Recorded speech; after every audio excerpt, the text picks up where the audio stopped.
কোনো রকমের নামি দামি মশলা ছাড়াই একদম ঘরোয়া মশলায় তৈরি করব সহজভাবে গরুর মাংসের অথেন্টিক কালা ভুনা। আসসালামু আলাইকুম everyone, welcome to Apsara's mini kitchen. আমাদের বাসায় সব সময় যে মশলাগুলো থাকে সেই মশলাগুলো দিয়ে আজকে আমি এই গরুর মাংসের কালা ভুনাটা তৈরি করব অনেক বেশি মজা করে। আমার আজকের এই কালা ভুনার রেসিপিটি দেখার পর আপনাদের কাছে গরুর মাংসের কালা ভুনা করাটা একদমই সহজ হয়ে যাবে। আজকের এই কালা ভুনাটা করার জন্য এখানে আমি নিয়েছি 1.5 কেজি গরুর মাংস। মাংসগুলোকে আমি একটু বড় পিস করে নিয়ে নিয়েছি, সঙ্গে চর্বি নিয়েছি আর হাড়ও নিয়ে নিয়েছি।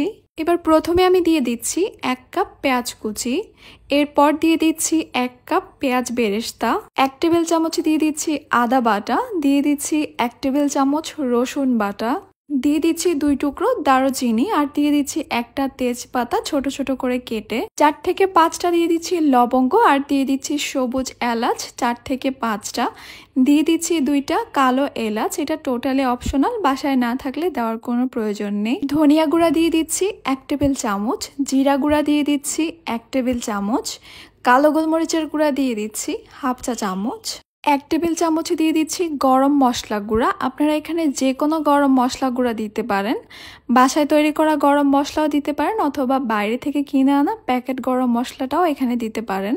লবণ দিয়ে দিচ্ছি 1 চা চামচ, লবণের পরিমাণটা আমি এখন একটু কমিয়ে দিব, পরে লাগলে অ্যাডজাস্ট করব।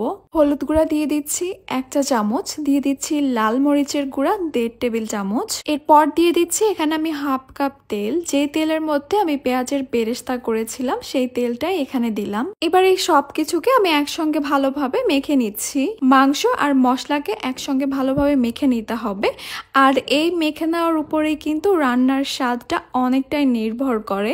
তাই এই কাজটা একটু সময় নিয়ে করতে হবে যেন মাংসের সঙ্গে মশলাটা খুব ভালো মতো মিশতে পারে। মেখে নেওয়ার পর আপনাদের হাতে যদি সময় থাকে এই মাংসগুলোকে 2 ঘন্টার জন্য এভাবেই ঢেকে রেখে দিতে পারেন, এতে করে রান্নার সময় মাংসটা খুব দ্রুত সিদ্ধ হয়। আমি সরাসরি রান্নায় চলে যাচ্ছি। আমি এই প্যানটাকে চুলায় বসিয়ে দিয়েছি। চুলার হিটটাকে লো মিডিয়ামের মাঝামাঝি রেখে আমি অনবরত নেড়েচেড়ে এই মাংসগুলোকে কিছুক্ষণের জন্য কষিয়ে নিব। এইভাবেই 4-5 মিনিটের মতো এইভাবেই কষিয়ে নেওয়ার পর এবার আমি ঢাকনা দিয়ে ঢেকে মাংসগুলোকে কষিয়ে নিব আরো কিছুক্ষণ। চুলার হিটটাকে একদম লোতে রেখে ঢেকে এই মাংসগুলোকে আমি প্রায় 10 থেকে 15 মিনিটের মতো কষিয়ে নিয়েছি। আর এখন দেখতেই পাচ্ছেন মাংস থেকে কিন্তু বেশ অনেকখানি পানি বের হয়েছে। আবারও একটা ঢাকনা দিয়ে ঢেকে দিব। এরপরে মাংসটাকে আমি রান্না করব প্রায় 50 মিনিটের মতো, মানে মাংসটা খুব ভালোভাবে সিদ্ধ হওয়া পর্যন্ত। এরই মধ্যে কিন্তু বেশ অনেকবার করে ঢাকনাটা তুলে মাংসগুলোকে নেড়েচেড়ে দিতে হবে। আর যদি মনে করেন মাংস সিদ্ধ হওয়ার জন্য পানি দেওয়ার প্রয়োজন আছে তাহলে পানি দিয়ে দিবেন। প্রায় 50 মিনিটের মতো লো হিটে রান্না করার পর এই মাংসতে যে পানিটা ছিল সেটা শুকিয়ে গেছে, মাংসটা সিদ্ধও হয়েছে, মাংসের কালারটাও কিন্তু চেঞ্জ হয়ে গেছে। এখন আর আমি ঢাকনা দিব না, মাংসটাকে আমি এইভাবেই রান্না করতে থাকবো মাংসের কালারটা আরো চেঞ্জ হওয়ার জন্য, মানে আরো কালো হওয়ার জন্য। মশলা আর তেলের সঙ্গে যখন মাংসটাকে ঢাকনা ছাড়া নেড়েচেড়ে রান্না করতে থাকবো তখনই আস্তে আস্তে কিন্তু মাংসটা কালো হতে থাকবে। কালো ভুনায় কিন্তু একটু সময় নিয়ে আস্তে আস্তেই রান্না করতে হয়। কালো ভুনা মানে কিন্তু মাংসটা পুড়ে কালো করা না। কালো ভুনা মানে মাংসটাকে মশলার সঙ্গে আস্তে আস্তে রান্না করে করে কালারটা চেঞ্জ হয়ে কালো হলেই সেটা কালো ভুনা। দেখতেই পাচ্ছেন কালারটা কিন্তু আরো চেঞ্জ হয়েছে। কালো ভুনার যে আসল কালারটা সেটা চলে এসছে প্রায়। মাংস সিদ্ধ হতে প্রায় 1 ঘন্টার মতো সময় লেগেছে, আর যে কালারটা সেটা আসতে কিন্তু আরো প্রায় 30 থেকে 40 মিনিটের মতো সময় লাগতে পারে। যখন এই কালো ভুনার মধ্যে মনের মতো কালারটা চলে আসবে তখনই এখানে বাগার দিতে হবে। বাগার দেওয়ার জন্য আমি এখানে দিয়ে দিচ্ছি হাফ কাপ সরিষার তেল। তেলটা কিছুটা গরম হয়ে আসলে আমি এখানে দিয়ে দিব 1 টেবিল চামচ রসুন কুচি, দিচ্ছি 4 থেকে 5টা আস্ত শুকনো মরিচ, এরপর দিয়ে দিচ্ছি এখানে হাফ কাপ কলি করা পেঁয়াজ। এবার অনবরত নেড়ে চেড়ে এগুলোকে একটু কিছু সময়ের জন্য ভেজে নিচ্ছি। রসুন কুচি একটু ভাজা ভাজা হবে, তবে পেঁয়াজগুলো একদমই ভাজার কোনো প্রয়োজন নেই, এগুলো হালকা একটু সফট হলেই হবে। বাগারটা রেডি হয়ে গেলে আমি সরাসরি এই কালো ভুনার মধ্যে দিয়ে দিব। বাগারের ফ্লেভারটা যেন মাংসের মধ্যে ভালোভাবে ঢুকতে পারে এজন্য আমি সঙ্গে সঙ্গে ঢাকনা দিয়ে ঢেকে দিচ্ছি।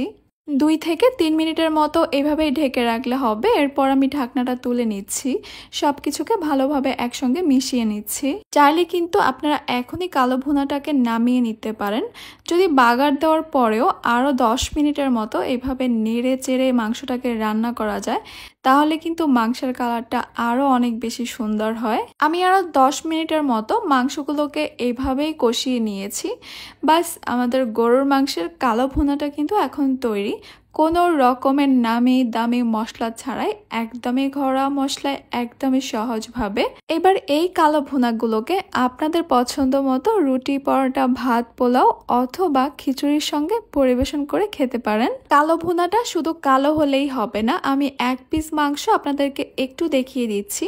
দেখতেই পাচ্ছেন মাংসটা কত সফট আর কতটা জুসি হয়েছে। একটু চাপ দিতেই কিন্তু খুলে আসছে। আশা করছি আমার আজকের এই রেসিপি আপনাদের কাছে খুবই ভালো লেগেছে আর সহজও লেগেছে। তাহলে আজকে এই পর্যন্তই। সবাই অনেক বেশি ভালো থাকবেন, সুস্থ থাকবেন। আল্লাহ হাফেজ।